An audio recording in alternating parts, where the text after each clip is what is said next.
Olá a todos, uma vez mais sejam bem-vindos a mais um podcast da reunião de estudos do Evangelho do Grupo Espírita Irmão Áureo. Nosso objetivo é estudar o Evangelho na ótica da doutrina espírita através de diversas obras. Atualmente estamos seguindo o livro Vivendo com Jesus, de Amélia Rodrigues, psicografia de Divaldo Pereira Franco.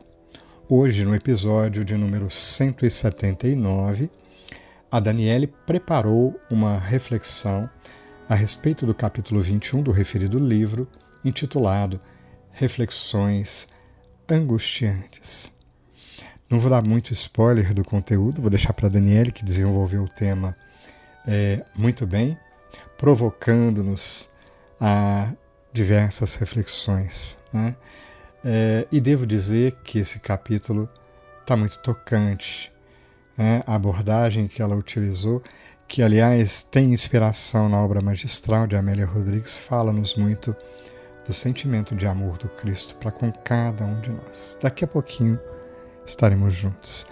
Gostaríamos de lembrar que teremos a nossa live, né, onde a Daniele vai ter mais tempo, a gente vai ter mais tempo para discutir sobre todos os assuntos aqui colocados. Você já está convidado, ela acontece no nosso canal do YouTube e na página do Facebook. E queremos estender o convite para além, para que você participe conosco das diversas atividades, para que comente, para que nos ajude a divulgar os links, nossas páginas e assim por diante. Participe sempre conosco, né? Então, lembrando, teremos a nossa live mais tarde e ao final deste episódio a gente vai ter o nosso momento de oração. Como sempre, iniciamos com uma poesia para nos sensibilizar a alma e a poesia será de Maria Dolores. Caso queira, coloque um recipiente com água para fluidificar, na certeza de que os bons espíritos estarão sempre ao nosso lado. Dito tudo isso, resta-nos te convidar. Vamos ouvir?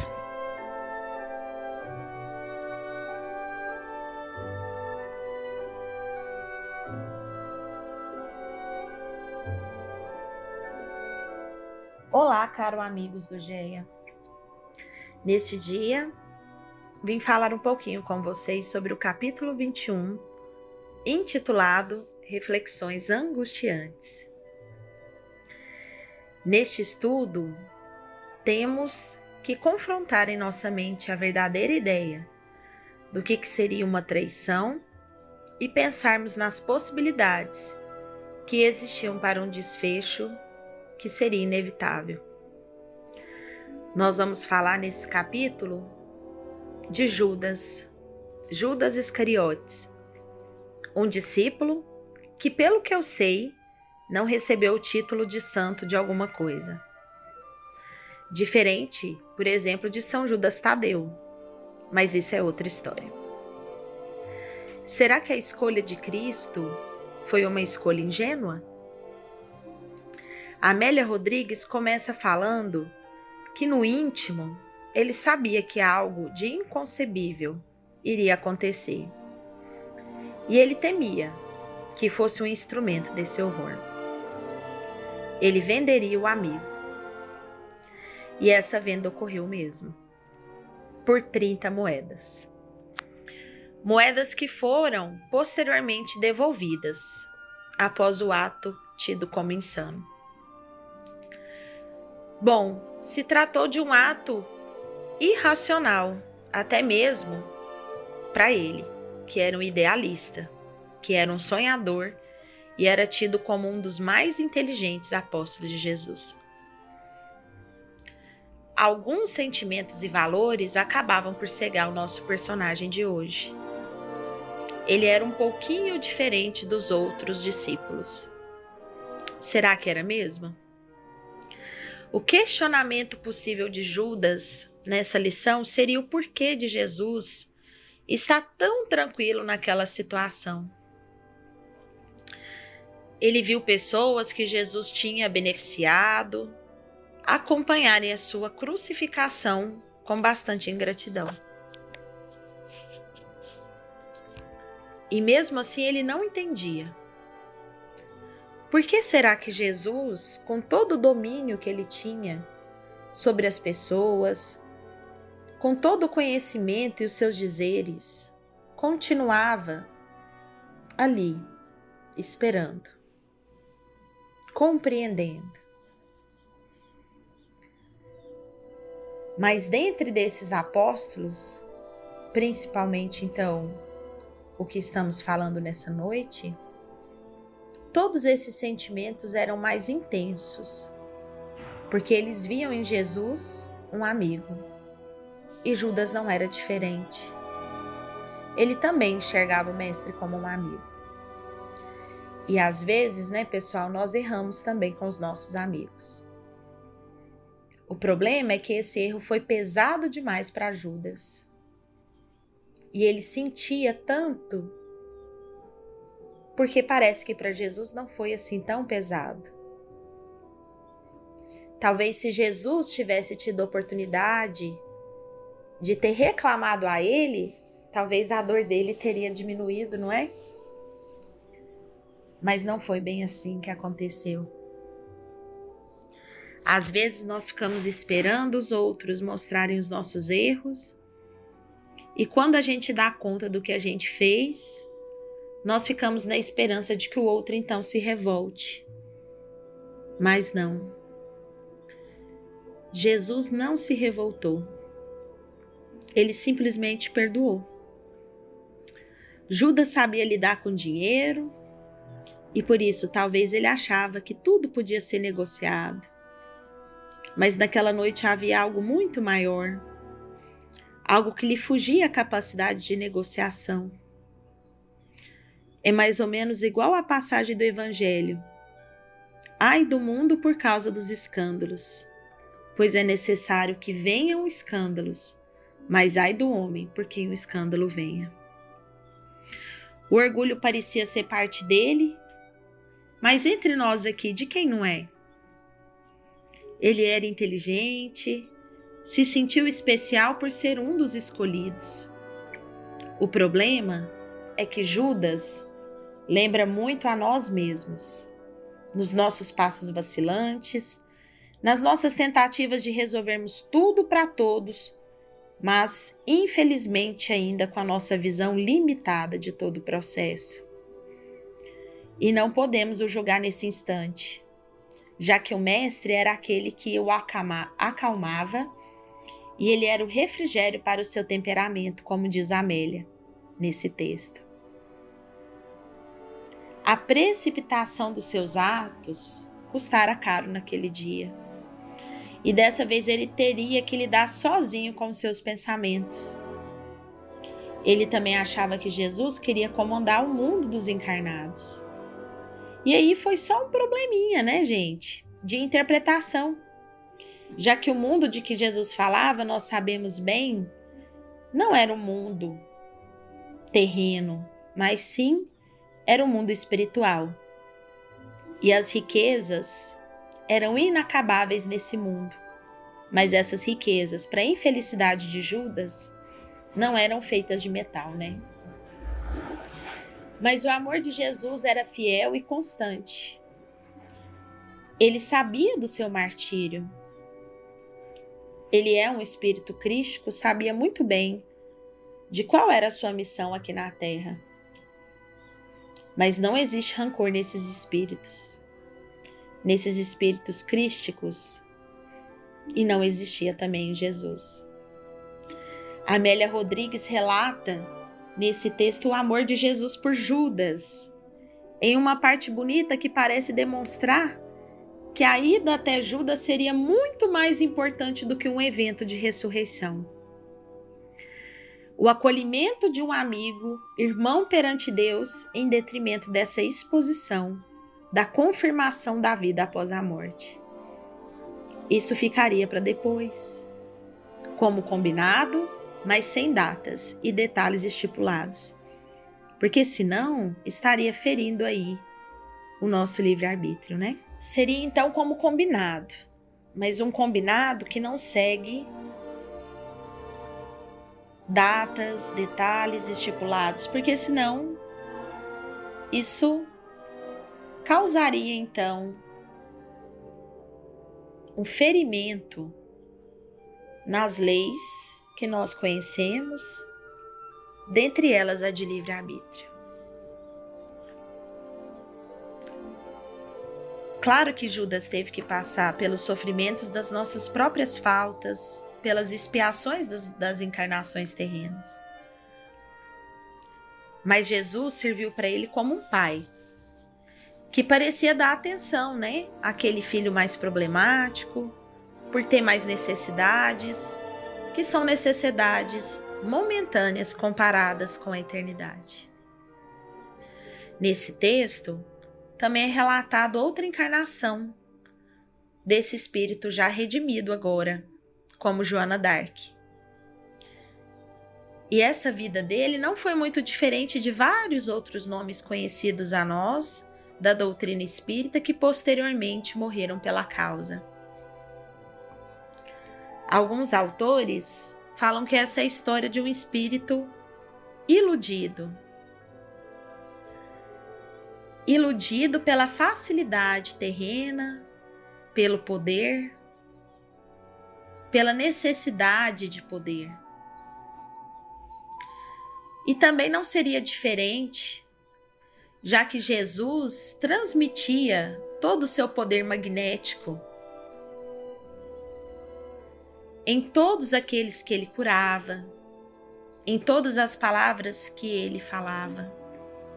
Ele demonstrava a todos aqueles que estavam perto dele que existia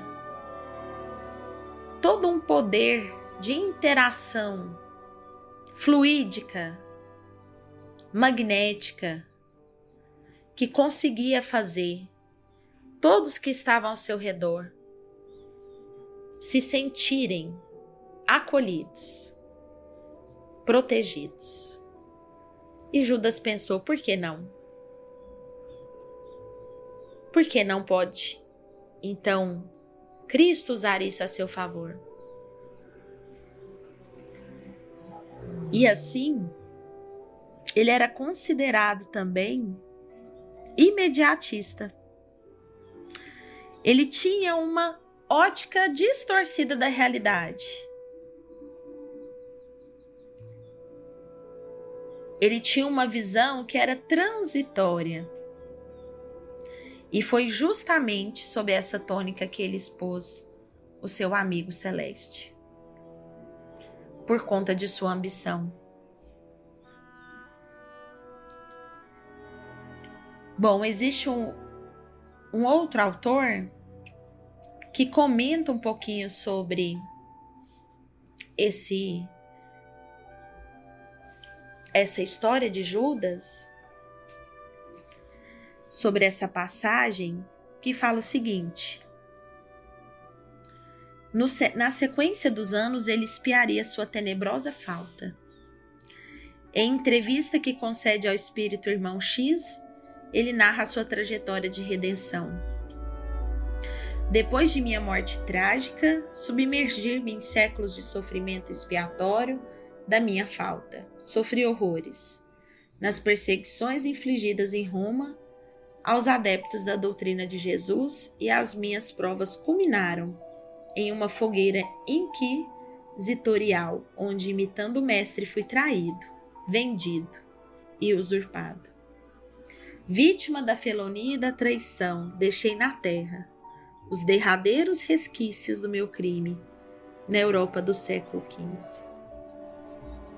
Desde esse dia em que me entreguei por amor do Cristo a todos os tormentos e infâmias que me aviltavam com resignação e piedade pelos meus verdugos, fechei o ciclo das minhas dolorosas reencarnações na terra, sentindo na fronte o ósculo do perdão da minha própria consciência. Essa passagem está no livro Crônicas de Além Túmulo, que foi ditado então pelo espírito Humberto de Campos. Assim, então, meus caros amigos, eu termino essa passagem de hoje, buscando então refletir sobre o verdadeiro papel de Judas nessas reflexões angustiantes. Reflexões que nos levam a pensar em quantos aspectos estamos inseridos desses apóstolos. Quantas características deles nós também temos e o que podemos enxergar de Judas em nós. Por muitas vezes somos nós os iludidos e somos nós aqueles que tentamos restaurar, arrumar o que já está arrumado, o que já está pronto para ser. E nas nossas aflições, na qual vemos só um pedaço de um todo, tomamos decisões precipitadas, mas mesmo assim, ainda contamos com amor. Com o amor dos espíritos elevados que estão ao nosso lado, nossos amigos espirituais. E quem é que não queria que esse amigo, então, fosse Jesus? Um abraço a todos.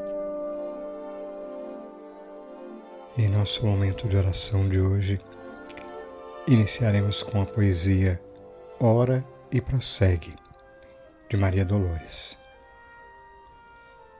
Penso entender-te, coração amigo. Quando o dia flameja e a terra benfazeja parece um colo maternal, trazes contigo a dor inexplicável de quem carrega em si, na alma indisposta, a inquietação do pássaro que arrosta os flagelos de longo temporal. Atravessaste estradas espinhosas, duras tribulações de caráter violento, trechos de desencanto e sofrimento, veredas de amargor. Não te entregues, no entanto, a lamentos inúteis. A queixa acende fogo em palavras vazias, mergulhando-te os dias em desespero arrasador. Ante o barulho das questões humanas, mesmo nas que te firam a pessoa, afasta-te do mal, serve e perdoa. Não te prendas às teias do pesar. Recorda, toda nuvem surge e passa sob o tempo em carreira desmedida, como a dizer que a vida pede mais esquecer do que lembrar. E hajam crises ou não pelo caminho, ergue um templo à oração no próprio peito, resguardando na fé o campo eleito dos teus sonhos e anseios, tais quais são. E reterás contigo o lúcido recanto da verdade que ampara, eleva e ensina, encontrando na paz da luz divina a voz dos céus no próprio coração. E então, Jesus, tocados por estas vibrações, buscamos-te uma vez mais em prece. Com o coração algo dorido, mestre amigo, pois reconhecemo-nos necessitados e tão cheios de imperfeições. Reconhecemos o quanto erramos dia após dia, mas embalados pela luz do teu amor infinito, espelho do amor maior do Pai por cada um de nós, e tocados pelas mensagens de esperança que falam da misericórdia que sempre concede novas oportunidades, de forma proporcional à nossa vontade de nos redimir. Contamos assim, Mestre amado, com a luz do teu amor, a dar-nos esperança e a fortalecer-nos. Ajuda-nos a recomeçar sempre. Ajuda-nos a aproveitar cada instante para tentarmos realizar mais e fazer melhor, para tentarmos expiar nossas faltas e dificuldades, entendendo a dor e o sofrimento entendendo o pesar em nossas consciências, mas, divino amigo, não nos deixe sem ação no bem e sem trabalho. Ajuda-nos a reconhecer que o recomeço passa pelo esforço próprio e pelo empenho de nossas forças para realizar melhor. Que a tua luz continue a nos amparar, a nos inspirar e a nos fortalecer. Graças a Deus, que assim seja.